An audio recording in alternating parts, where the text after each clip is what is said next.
Doctor साहब आखिर में एक पॉलिटिकल क्वेश्चन, और वो ये कि आप ज़रा बड़े करीब हैं नवाज शरीफ साहब के, वो दुबई तक आ गए हैं, पाकिस्तान आ कब रहे हैं, वो क्या इरादे हैं उनके? इंशाल्लाह अब जब पार्टी कहेगी वो आएंगे जी, इंशाल्लाह उनकी कुछ थोड़ी सी मेडिकल ट्रीटमेंट पेंडिंग है, तो अभी तो वो इंग्लैंड जाएंगे मोस्ट लाइकली। उनका नेक्स्ट मे बी एक दो चार रोज़ में उनकी वापसी होगी वहाँ से, यूएई से।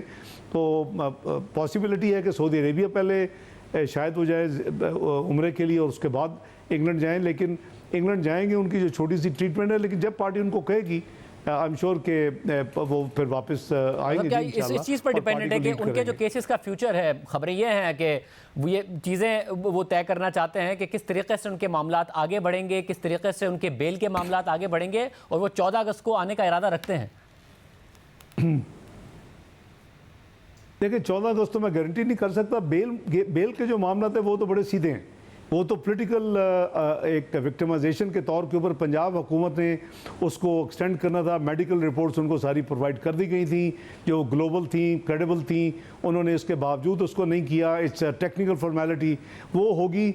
जहाँ तक इलेक्शन में उनका हिस्सा लेने का ताल्लुक है, कानून बन चुका है, इलेक्शन एक्ट 2017 में अमेंडमेंट्स आ चुकी हैं, रेलेवेंट सेक्शन में हाल 232 है, तो उनके ऊपर कोई 5 साल की जो वेटिंग पीरियड है वो गुजर चुका है। He can participate in the election.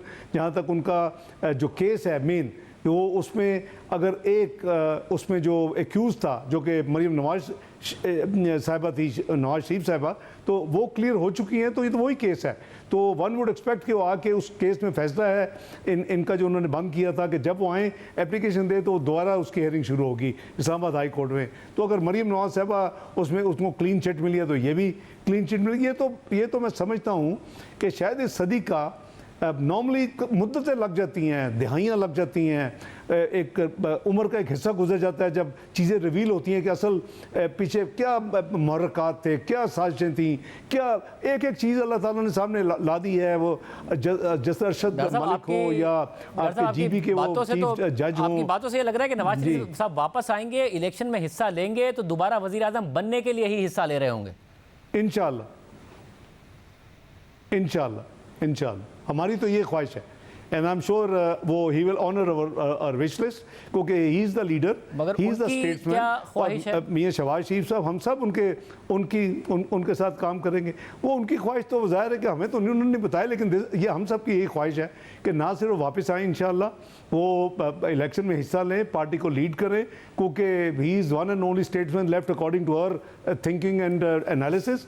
और पाकिस्तान को उसी तरह जैसे 20, 13, 17 में macro economic unstable country predicted to be default 6 महीने के अंदर कहाँ 3 साल में पहुँच गए कि दुनिया की 24th इकॉनमी बन गई और G20 में जाने का अंदिया मिल गया।